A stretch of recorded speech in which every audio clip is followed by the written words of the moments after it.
Olá, pessoal, boa tarde. Aqui é a Aline. Vamos continuar lendo o Evangelho de Lucas. Hoje nós estamos no capítulo 13. Na verdade, era para estar no 14, né? Mas eu tô correndo atrás um dia atrasada. E então, no capítulo 13, hoje ele é um pouco mais curtinho que ontem, mas ainda tem, acho que um ensinamento mais importante de todos é sobre quando Jesus vai falar da porta estreita. Ainda tem uma cura também no sábado, né? Que os fariseus adoram as curas do sábado.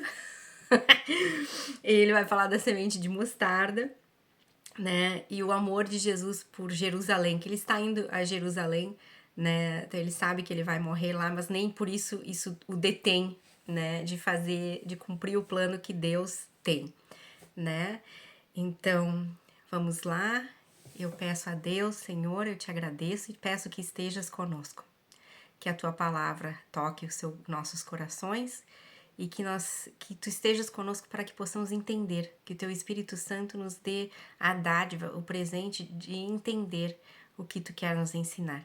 Obrigada por Jesus e que podemos aprender mais sobre ele e aproximarmos o nosso coração do seu Filho e de ti e do Espírito Santo. Obrigada, Senhor. Em nome de Jesus eu oro e agradeço. Amém. Então vamos lá. No capítulo 13, né, Jesus vai falar bastantinho assim sobre a questão do arrependimento, né, e nos alertar. Sempre ele já vem fazendo isso há algum tempo, né? Em alguns capítulos ele já começou a enfatizar isso, né?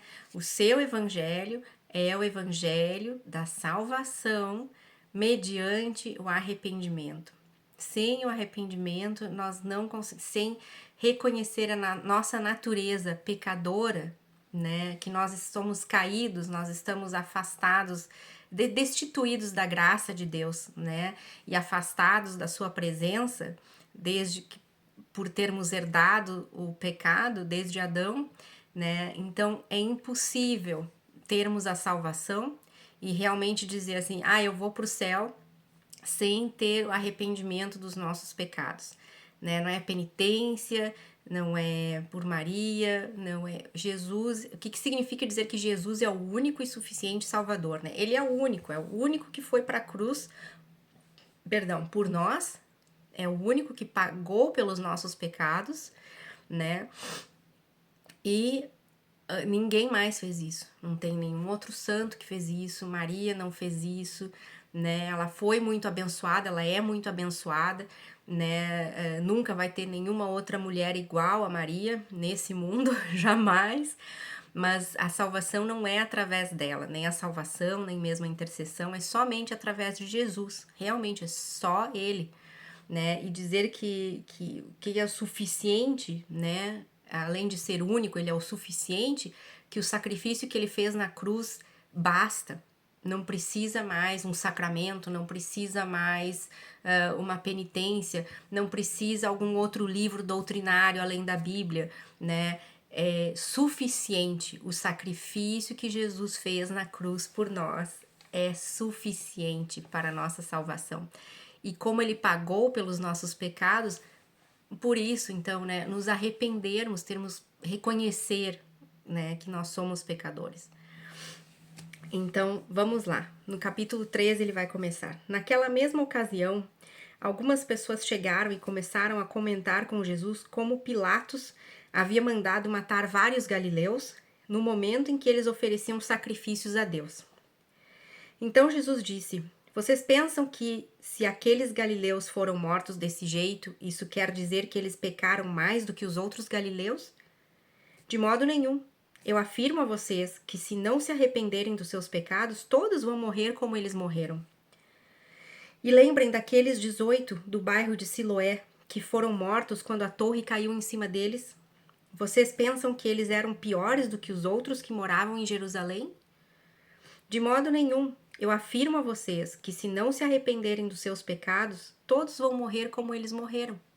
Então Jesus iguala todo mundo, né? E eu acho assim muito triste assim, nós dentro da igreja, né? Quando tem alguém passando por uma provação muito grande, né? Por um problema de saúde muito grande, câncer, várias outras coisas, né? Dificuldades financeiras, perder um emprego, uma morte trágica que acontece de repente, né? Às vezes a gente achar, né, que ele era, aquilo é consequência do pecado, né? Achar que foi uma coisa que Deus castigou, né? Não, tanto a nossa premiação, digamos assim, né? A nossa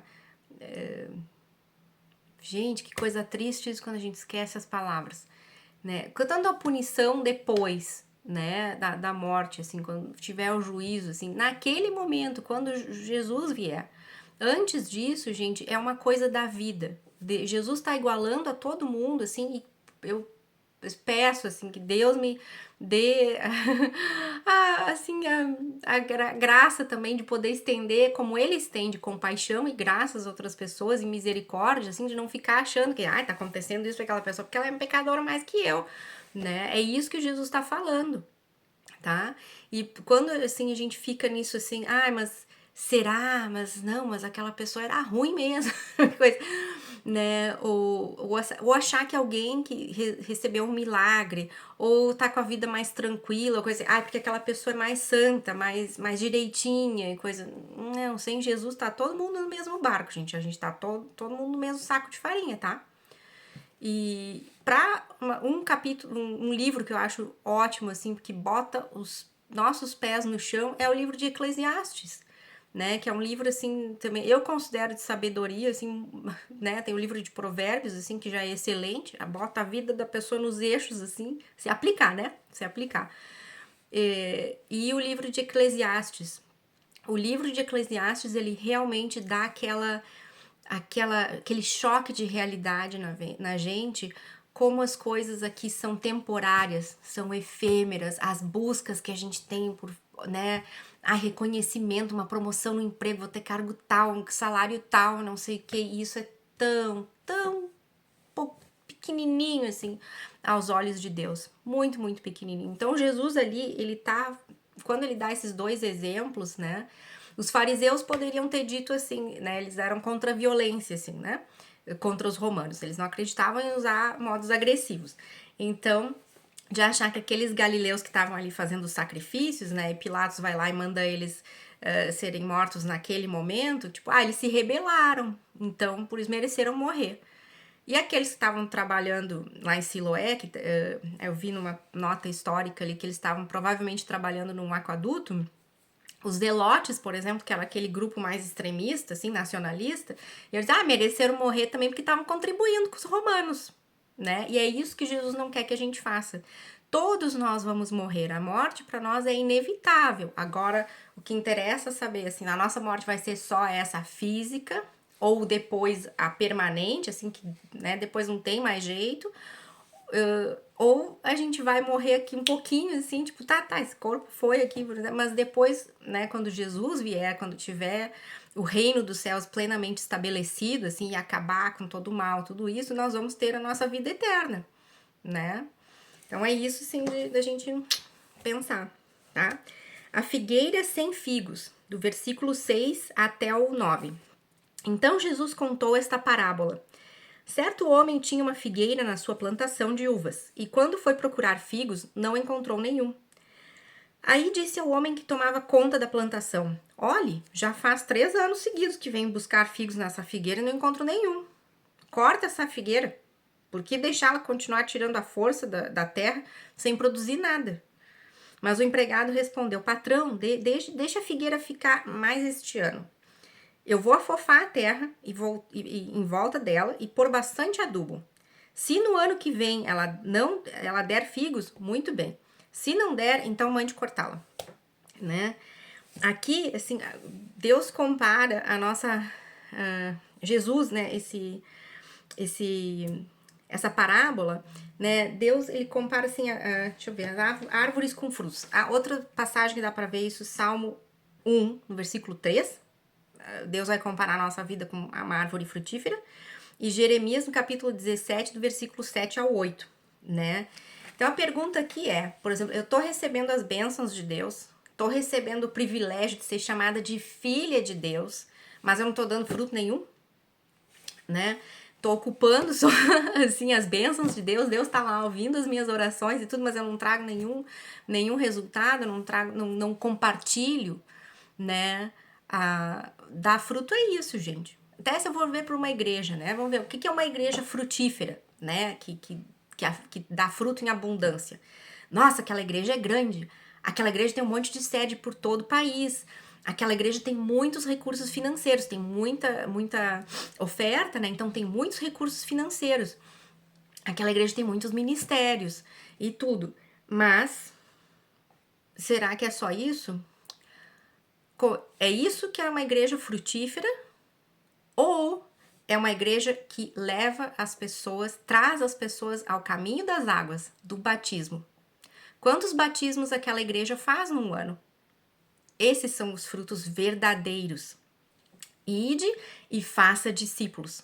Faça mais discípulos, né? Compartilhar o evangelho a todo mundo, né? Lembrando que Lucas aqui, ele tá escrevendo esse livro do evangelho para um público gentil, né? Então, perdão. Ai, gente, eu tenho muita meleca, sorry. Desculpa. Tristeza da alergia. Ele tá escrevendo para um público gentil, né? Então, para mostrar realmente isso, dar ênfase, né? Você vai falar para o público gentil, eles têm que acreditar, né? Levar a mensagem da melhor maneira possível a eles, de garantir, assim, não é só para os judeus, é para vocês também, né? E é isso, assim, uma igreja frutífera, uma pessoa frutífera, nós também individualmente somos a igreja, o Espírito Santo habita em nós recebemos Jesus, nós somos igreja também. Para quantas pessoas você já falou que você acredita em Jesus nesse ano? Você falou para alguém? Quantas pessoas você teve uma conversa, quer fazer perguntas, tem alguma coisa, quer orar junto, quer ler alguma passagem da Bíblia juntos, você já ouviu falar sobre Jesus e tudo? Quantas vezes você teve a oportunidade de fazer isso e fez? Não só teve a oportunidade, daí deu para trás, né? Isso é dar frutos. Então, por isso, assim, Jesus chama isso faz essa parábola da figueira, porque Deus não vai tolerar a gente não dar frutos para sempre, né? E às vezes até, assim, a gente pensa, essa passagem da figueira me lembra sempre da questão de famílias onde tem irmãos e a rivalidade de irmãos, né? Eles, fulana lá é a preferida da mãe, ou fulano é o preferido do pai. Os outros irmãos às vezes acham que, né, é porque tem mais amor, ou aquele ali é mais santinho, mais queridinho, mas às vezes não, gente. Vocês já pararam para se perguntar, quem tem família grande, né, se aqueles que eles acham assim que é o favorito, que é o preferido, é mesmo sem a pessoa ter feito nada, ou porque foi aquela criança, aquele adolescente que quando os pais pediam alguma coisa, sabiam que se eu pedir para ele vai fazer.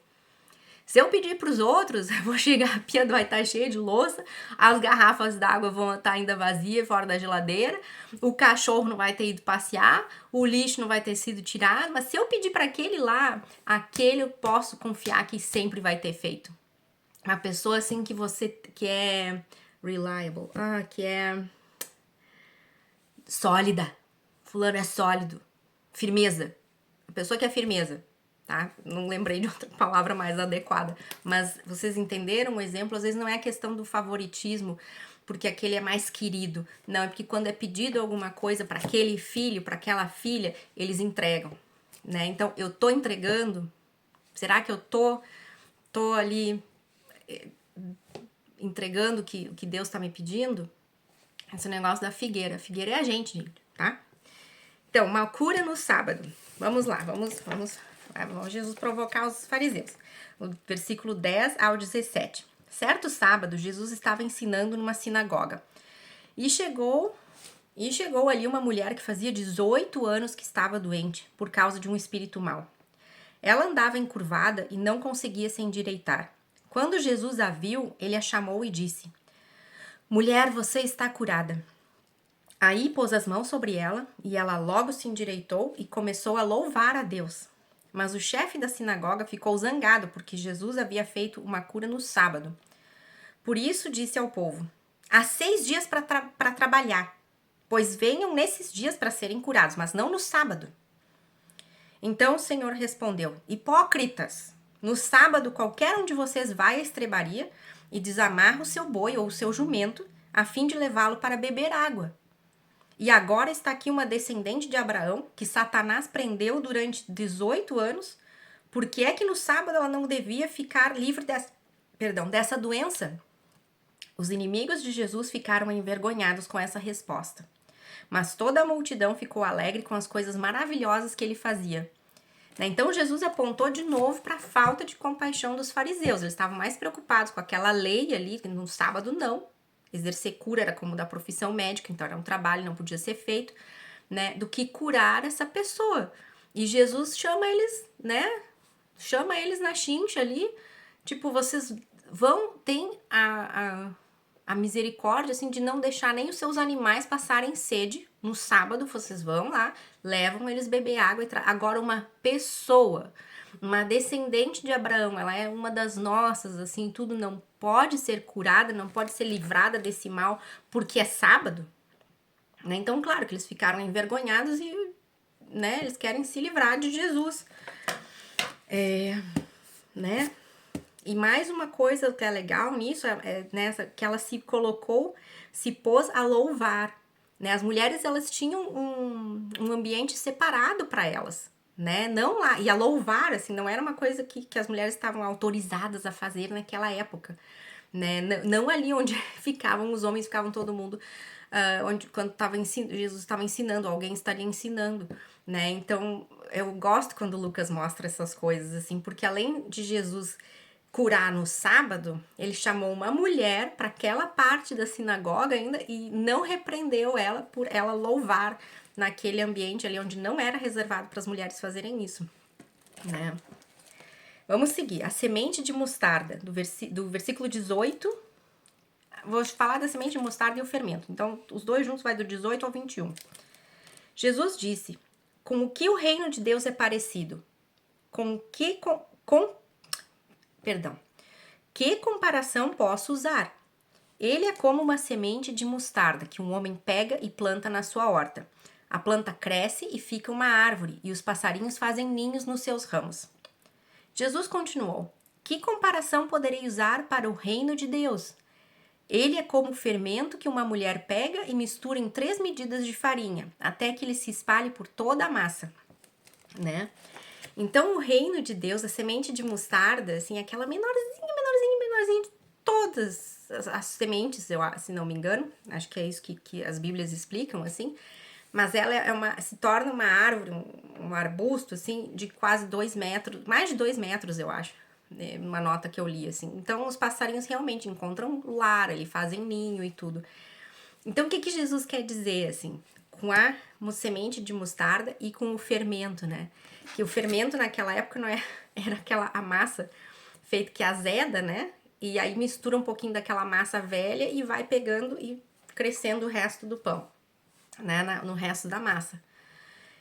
Que o reino de Deus, ele começa quietinho, ele começa aos pouquinhos. O reino de Deus começa o mineirinho, comendo mingau pelas beiradas. E depois iria se espalhar, né, por todo o mundo. Mas começa quietinho, né, aos poucos. É isso que Jesus está dizendo, né? A porta estreita. Antes de eu dizer, mas eu não sei se dá para dizer isso, assim, afirmar, né? Se também, quando o reino de Deus começa em nós, que nós aceitamos Jesus e começa a transformação de vida, né? Ela é progressiva, assim. A rejeitar o pecado deve ser automático, né? Assim, a gente passar a rejeitar e Deus vai abrindo os nossos olhos, assim, e mesmo para pecados que a gente não entende ainda conscientemente que são pecados, muitas vezes muitas pessoas relatam de sentir, eu senti não desceu, assim, eu senti um desconforto muito grande e ali Deus vai começar a revelar e mostrar aquilo era um pecado, né? Por exemplo, coisas que a gente assiste, música, eu já falei disso antes, né? Então, começa aos pouquinhos também em nós. Porque se Deus for dar conta de tudo de uma vez só, a gente não aguenta, né? A rejeição do pecado deve ser automática. O Espírito Santo chega em nós, assim, e nós começamos né? Começa a batalha da carne e do espírito. Mas a mudança realmente, ela é progressiva. Deus vai tomando conta, vai tratando a gente, vai curando, vai mexendo um pecado, uma coisa de cada vez, né? Até que se espalha. E aí, né? Não sei nem o que dizer, gente. A pessoa tem que experimentar mesmo, tem que viver, né, com ele para saber. A porta é estreita, versículo 22 até o 30. Jesus atravessava cidades e povoados, ensinando na sua viagem para Jerusalém. Alguém perguntou: Senhor, são poucos os que vão ser salvos? Jesus respondeu: Façam tudo para entrar pela porta estreita, pois eu afirmo a vocês que muitos vão querer entrar, mas não poderão. O dono da casa vai se levantar e fechar a porta. Então vocês ficarão do lado de fora, batendo na porta e dizendo: Senhor, nos deixe entrar. E ele responderá: Não sei de onde são vocês. Aí vocês dirão: Nós comemos e bebemos com o Senhor. O Senhor ensinou na nossa cidade. Mas ele responderá: Não sei de onde são vocês. Afastem-se de mim, vocês que só fazem o mal. Quando vocês virem Abraão, Isaque, Jacó e todos os profetas no reino de Deus e vocês estiverem do lado de fora, então haverá choro e ranger de dentes de desespero. Muitos virão do leste, do oeste, do norte, do sul e vão sentar-se à mesa do reino de Deus. E os que agora são os últimos serão os primeiros, e os primeiros serão os últimos. Lembra que ontem, né, eu li do livro de Isaías, o capítulo 25, do versículo 6 ao 9, né, aquele banquete, aquela recompensa, né, que Deus vai fazer para nós. Lembra dos servos alertas, que o próprio patrão vai se tornar servo para servi-los, né? Aqui, de novo, essa figura do banquete, assim, e Jacó, Abraão, os nossos patriarcas lá, né, e quem ficar de fora vendo aquilo ali, né? E essa comparação da porta estreita, né, assim, olha, não é só saber sobre Jesus.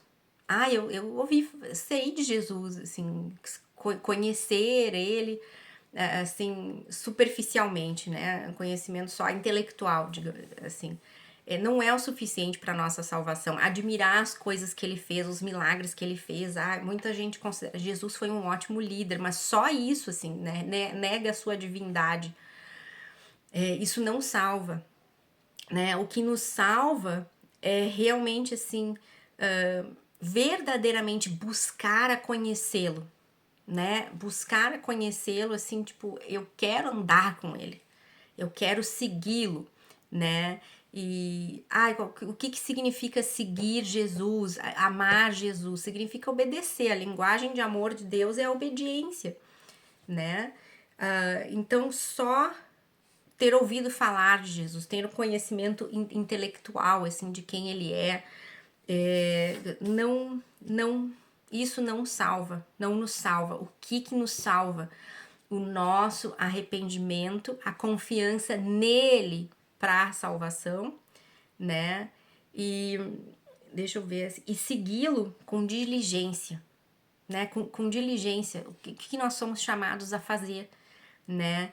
Qual é o plano de Deus para mim? Qual é o plano de Deus para mim? Pois vi um rapaz, ele é um excelente evangelizador, assim, eu não lembro o nome dele agora, mas ele tem Instagram, deve ter outras coisas também. Ele tem cabelo comprido, assim, de repente alguém sabe quem ele é de nome, assim, eu não lembro, né? E ele falou uma coisa assim pra gente parar de ficar perguntando pra Deus qual é o seu plano pra mim, qual é o seu plano pra mim, qual é o plano de Deus pra igreja, qual é o plano de Deus para a salvação das pessoas. Você sabe, conhece isso aí, você leu a sua Bíblia, você entendeu isso aí, pega os seus dons, pega os talentos, pega as bênçãos que Deus te deu e vai fazer isso. Esse é o plano de Deus para todo mundo, né? Não é aquelas, vou trocar de carro, vou prosperar, Não, se o evangelho da prosperidade não é o evangelho da salvação, é um falso, é um engano, é um erro, né? Então é isso, assim, você seguir com o coração, com diligência, com obediência, conhecer Jesus verdadeiramente e arrepender-se. Arrepender-se, tomar essa consciência, como ele está falando lá na primeira parte, né? Falando na primeira parte do capítulo lá que nós somos todos pecadores, né? Sem ele, ninguém vai para lugar nenhum. Aliás, vai para outro lado lá, né? Então, e Jesus, vendo que ele não disse assim, ele não disse quem vai, quem não vai, se você fizer isso, se você fizer aquilo, ele não listou coisas para fazer, que é pra gente não ficar se achando se fizer, né? Não deu números, não deu estatística, né? Coisas, às vezes as pessoas querem só respostas assim factuais, né? Eu preciso ver para crer, eu preciso, por que foi assim, né? Para ter fé. Se eu souber disso aqui, se me explicar isso aqui, eu vou acreditar. Né? Jesus não deu respostas desse tipo. Ele disse: esforce-se, né? Não pelo nosso mérito ou coisa assim, mas para buscar a Deus verdadeiramente, né? E desejar conhecê-lo, né? É isso assim. E se esforçar, porque a porta é estreita. Muito poucas, não é todo mundo que quer fazer esse esforço, quer ter essa dedicação, esse comprometimento. Para Deus, né? Quando ele fala ali no último versículo, no 30, e os que agora são os últimos serão os primeiros, e os primeiros serão os últimos, né? Isso quer dizer, às vezes, nem todo, até pessoas da igreja, assim, nem sempre um pastor renomado, né? E tudo vai ser aquele que a gente vai encontrar no céu. Lembra que eu falei ontem do documentário Fé Não Fingida? Tem senhoras ali, acho que a primeira senhora que dá um depoimento, ela não sabia ler. Acho que é isso, ela não sabia ler, né? E ela aprendeu e foi ler a palavra de Deus, ela queria muito, né? Então é uma senhora muito humilde e, no entanto, os relatos dela, o trabalho dela, a missão que ela teve e tem, né, é uma coisa impressionante. Outras mulheres humildes, assim, de igrejas pequenininhas, não é a igreja que tá cheia de holofote, que tá cheia de dinheiro, não, é a igrejinha que tá, assim, batalhando para se manter lá, né, tendo encontros de oração, orando por pessoas, visitando pessoas, sabe, cuidando de gente que tá em hospital e tudo. É impressionante. Então Jesus tá falando, esses assim, não importa se hoje olham pra elas assim, acham que aquela senhora, ela é pobrezinha, ela não venceu na vida, ela é ainda meio ignorante ou coisa assim. Não, aquela ali, aquela fé dela, o trabalho que ela fez, ela no céu vai ser grande. Ela é grande. Dependendo de quem olha pra ela, coisa assim, ela já é grande já, né? Eu achei maravilhoso. E assim como tem mulheres no documentário também que é que mais estudiosa, assim, tudo, mas o trabalho que ela faz. Então Deus avalia quem é grande aos olhos dele é de acordo com o nosso comprometimento. Quanto que essa pessoa renunciou para pegar a sua cruz, né, e para fazer o trabalho que eu tô dando para eles. Que não, às vezes, muitas vezes não é um trabalho que o mundo reconhece ou valoriza, né? Ao contrário, persegue, debocha, né? Então é isso, os últimos serão os primeiros, é isso. E o que importa para Deus, né? Que bom se tantos de nós, assim, se nós pudéssemos olhar sempre para as outras pessoas com esse olhar, né? E não fazer diferença, assim. O amor de Jesus por Jerusalém, a última parte, então, do versículo 31 ao 35. Naquele momento, alguns fariseus chegaram perto de Jesus e disseram: Vá embora daqui, porque Herodes quer matá-lo. Jesus respondeu: Vão e digam para aquela raposa que eu mandei dizer o seguinte: hoje e amanhã eu estou expulsando demônios e curando pessoas, e no terceiro dia terminarei o meu trabalho. E Jesus continuou: Mas eu preciso seguir o meu caminho hoje, amanhã e depois de amanhã, pois um profeta não deve ser morto fora de Jerusalém. Jerusalém, Jerusalém, que mata os profetas e apedreja os mensageiros de Deus que Deus me lhe manda. Quantas vezes eu quis abraçar todo o seu povo, assim como a galinha ajunta os seus pintinhos debaixo das suas asas, mas vocês não quiseram. Agora a casa de vocês ficará completamente abandonada. Eu afirmo que vocês não me verão mais, até chegar o tempo em que dirão: Deus abençoe aquele que vem em nome do Senhor. Né? Então, Jesus chamou Herodes. Disse para quem? Para Herodes. Chamou Herodes de raposa. Né? Então, Jesus, assim... Isso que eu acho bonito, às vezes, quando a gente ficar, assim, né, muito atormentado. Eu acho que... Gente, eu falei mal, alguma coisa mal e tudo, mas, assim, tem coisas que Jesus nos mostra. Não é que eu vou sair xingando todo mundo, tá? Mas... até imagina ele, né? É Jesus, assim. E pra gente não se enganar, né? Que já, Jesus só é amor, Jesus só é amor, Jesus só é amor. Aqui ele tá mostrando que ele não é só amor, não. Ele chama, ele bota as coisas assim na cara. Né? Manda dizer pra aquela raposa lá. Né? Então que ele vai fazer o trabalho dele. Né? Esses 3 dias, assim, eu não sei aqui se é uma coisa simbólica, essa tradução aqui da nova tradução na língua de hoje faz uma notinha que quer dizer daqui a pouco, né? E então, Herodes quer matá-lo. Não é que os fariseus estavam preocupados com Jesus, com a segurança de Jesus. Eles queriam mesmo era se livrar de Jesus. Essa que era a verdade. Eles estavam mais preocupados assim com o status deles, né? E que não dê interferência de Herodes começar a achar ruim e limitar o poder dos fariseus, né? E o que mostra que quando Jesus responde o que ele responde, eu vou fazer isso, isso e isso, né? Até tal tempo. E até quando o enviado do Senhor voltar, for mandado de volta, né? Que as pessoas vão dizer que seja abençoado e tudo.